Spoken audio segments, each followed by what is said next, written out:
Jumpa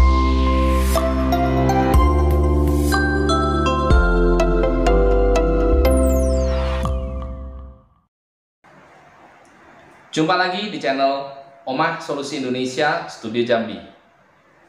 Seperti biasa, sebelumnya saya akan mengingatkan kembali kepada Anda yang mungkin memiliki pertanyaan, khususnya dalam hal macet tagihan kartu kredit ataupun KTA. Silakan Anda langsung WA ke nomor saya di 0823 7182 1616. Dan semua pertanyaan yang masuk nantinya akan saya coba bantu jawab. Baik, di video kali ini kembali saya akan membagikan sebuah komunikasi saya, hasil komunikasi saya dengan seorang deskol, yang mana deskolnya adalah dari Bank Bukopin. Dan komunikasi kali ini adalah melalui chat WA. Ya, nah sebelum saya tampilkan untuk chat WA-nya, saya akan sedikit memberikan kronologis peristiwanya antara saya dengan si deskol tersebut. Ya, jadi deskol ini menchat ke nomor WA saya itu sekitar jam 10 pagi pada tanggal 22 Desember. Ya, di awal dia hanya menginformasikan mengenai tagihan saya, dan kemudian langsung saya jawab dengan tegas bahwa saya belum ada niat untuk melakukan pembayaran.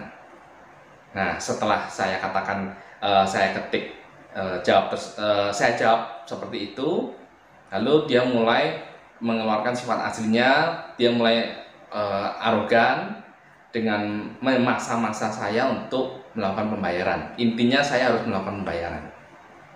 Nah,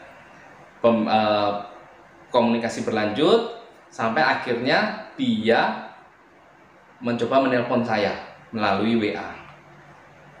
Nah, pada waktu dia menelpon saya melalui WA tersebut, itu saya sengaja tidak mengangkat. Bahkan saya reject. Dan ketika saya reject, dia pun langsung menchat WA dan menanyakan apa, dengan maksud situ cowok. Nah, maksudnya adalah dia mencoba mengejek saya bahwa saya cowok bukan. Kok kenapa nggak mau ngangkat teleponnya, nggak berani ngangkat teleponnya. Ya, kemudian saya jawab, lah situ bisa baca enggak? Karena di WA saya sudah saya tulis setting ke statusnya bahwa saya cuma bisa chat, tidak bisa menerima telepon melalui WA. Dan kemudian saya juga mengatakan bahwa kalau mau telepon ya silakan ke nomor saya, karena saya tidak menerima telepon melalui aplikasi WhatsApp. Yang di WhatsApp hanya khusus untuk chat saja. Dan kemudian ketika saya bilang kalau mau telepon silakan ke nomor saya, nyatanya saya tunggu-tunggu dia tidak menelpon. Dan kemudian karena dia tidak menelpon, gantian saya yang menelpon ke si kolektor tersebut. Dan di luar dugaan, ternyata si kolektor tersebut tidak berani mengangkat telepon dari saya. Sampai akhirnya saya mencoba menelpon sebanyak 4 kali. Setelah 4 kali tersebut, telepon yang kelima akhirnya diangkat oleh si kolektor tersebut. Dan ketika diangkat, lalu saya ajak video call langsung, supaya saya mau dia bisa melihat saya dan saya pun bisa melihat dia sekalian. Ya, karena kan kalau cuma telepon cuma via suara. Makanya saya sebagai dikatakan yang nasabah yang belum bayar, justru saya ajak video call supaya dia juga jelas melihat saya. Oh, seperti ini yang namanya Pak Rudi. Dan ternyata ketika saya ajak video call, justru si kolektor tersebut yang sembunyi. Dia tidak berani memunculkan wajahnya.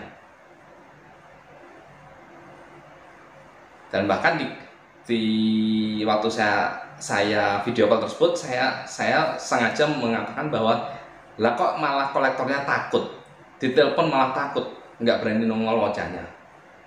Hanya saja sayangnya ketika video call tersebut saya tidak bisa mendokumentasikan karena kebetulan handphone saya yang satunya sedang lowbat. Nah, setelah itu inti dari chat chat pada waktu hari tanggal 22 Desember tersebut, endingnya adalah dia mengatakan bahwa saya pokoknya Pak Rudi harus membayar. Kalau tidak membayar, pokoknya besok itu saya akan datang. Ya, tim lapangan dari si Bank Bukopin akan datang ke rumah saya.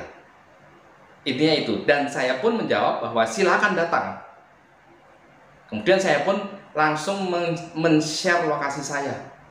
Saya share lokasi saya serahkan KTP saya kirimkan juga KTP saya, karena pada waktu itu si kolektor mengatakan bahwa KTP saya mau dicari dulu untuk mencari alamat saya. Makanya saya langsung kirimkan KTP saya juga, supaya saya katakan bahwa nggak usah repot-repot cari, ini saya kirimkan langsung KTP saya. Dan saya juga share lokasi seperti yang tadi saya katakan, supaya kamu nggak bakal nyasar, sudah pasti sampai di tempat saya. Nah, itu di tanggal 22 Desember. Jadi dia ngotot bahwa besok pagi akan datang ke tempat saya, dan saya pun mempersilahkan datang. Bahkan waktu itu saya katakan bahwa saya di chat itu saya ketik bahwa tidak usah nunggu pagi, sekarang pun 1 jam lagi pun mau datang nggak apa-apa, saya tungguin. Dan si kolektor pun tetap menjawab, pokoknya besok pagi Pak, besok pagi pasti datang. Nah, endingnya pembicaraan selesai, komunikasi via WhatsApp tersebut selesai pada topik bahwa dia akan datang besok pagi, yaitu tanggal 23 Desember. Nah, tanggal 23 Desember itu saya tunggu. Sebenarnya saya nggak tunggu sih, mau datang silakan, nggak datang juga silakan. Ngapain saya nunggu-nunggu? Emang dia orang penting? Buat saya sih bukan orang penting, cuma saya mau tahu dia berani datang enggak. Nah, ternyata tidak, sama sekali tidak berani datang. Sampai malam saya tunggu juga nggak ada muncul wajahnya. Nah, kemudian bahkan chat aja nggak berani pada tanggal 23 tersebut. Dan kemudian tanggal 24 saya panggil si kolektor tersebut di WA, dan saya tanyakan kenapa nggak datang. Saya sudah tunggu-tunggu nggak datang. Dan jawaban klisenya ya putar-putar lagi. Saya tanyakan kenapa nggak datang, tapi yang dijawab malah Bapak harus bayar. Bapak punya utang, Bapak harus bayar.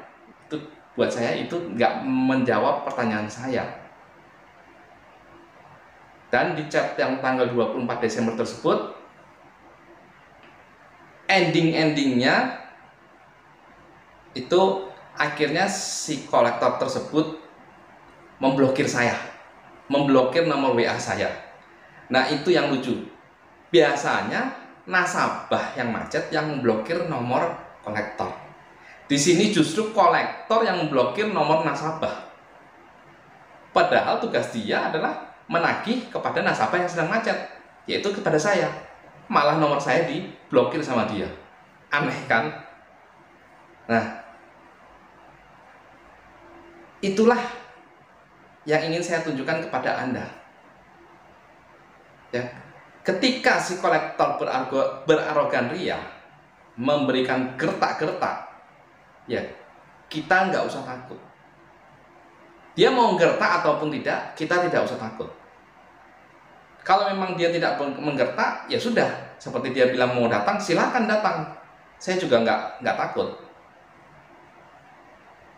Nah, ketika kemungkinan mendapatkan kolektor yang seperti yang tadi, yang cuma gertak sambal, ya itulah.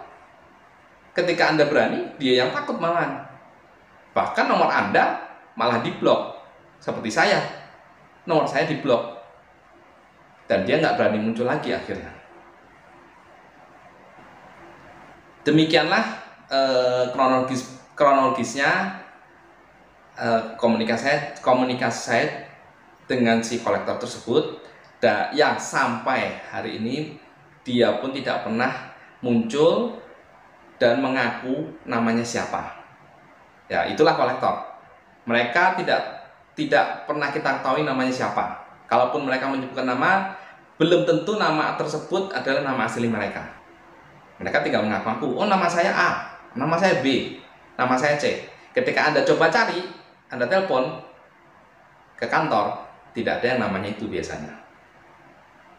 Ataupun Anda telepon ke nomor handphone yang dia gunakan untuk menelpon Anda, biasanya nomor tersebut tidak bisa dihubungi. Itulah kolektor. Nama tidak pernah mengaku, nomor handphone tidak pernah bisa dihubungi. Nah, mereka cuma berani di balik layar. Mereka berani kepada kita karena apa? Karena data kita ada di mereka. Mereka tahu semua tentang kita, KTP kita, alamat kita, nomor handphone semua lengkap. Bahkan data teman-teman kita, saudara-saudara kita, itu mereka punya. Jadi mereka bisa menakut-nakutin. Sedangkan kita tidak tahu mereka. Ibaratnya orang, mereka pakai topeng. Gimana kita mau cari mereka atau mau menemui mereka? Nggak bisa. Ya, mereka cuma berani seperti itu. Kalau disuruh beneran ketemuan, saya yakin belum tentu mereka berani. Dan nanti setelah Anda saksikan lihat untuk chat WA saya tersebut dengan si kolektor, saya ingin menunjukkan bahwa ketika Anda berhadapan dengan kolektor, biarpun itu melalui telepon ataupun chat WA, ataupun dia datang, yang desk call yang datang ke rumah Anda tidak perlu merasa rendah di hadapan mereka. Ya, Anda tidak perlu berlaku merendah di hadapan mereka. Tidak perlu bersopan santun sangat bersopan santun kepada mereka. Biasa aja. Ya. Mereka, ingat, mereka adalah suruhan. Sedangkan Anda, ya mungkin bagi Anda yang bekerja sendiri, Anda adalah bos. Anda tidak perlu takut dengan suruhan. Ya, status Anda lebih tinggi dari mereka. Kalaupun Anda yang statusnya bukan bekerja sendiri, alias ikut bekerja di tempat orang, Anda pun juga sama, tidak perlu merasa minder atau tidak perlu merasa rendah. Oh, sama-sama kok posisinya. Anda bekerja ikut orang dan dia pun juga sama, bekerja ikut orang. Jadi kan sama levelnya. Nah, jadi Anda jangan pernah menganggap mereka itu lebih tinggi daripada Anda. Ya. Nah, silakan Anda setelah ini Anda saksikan untuk chat WA saya tersebut dengan si kolektor dari Bank Bukopin. Semoga video saya ini bisa menjadikan pembelajaran dan bermanfaat bagi Anda semua. Nama saya Rudi. Kita jumpa lagi di video saya berikutnya.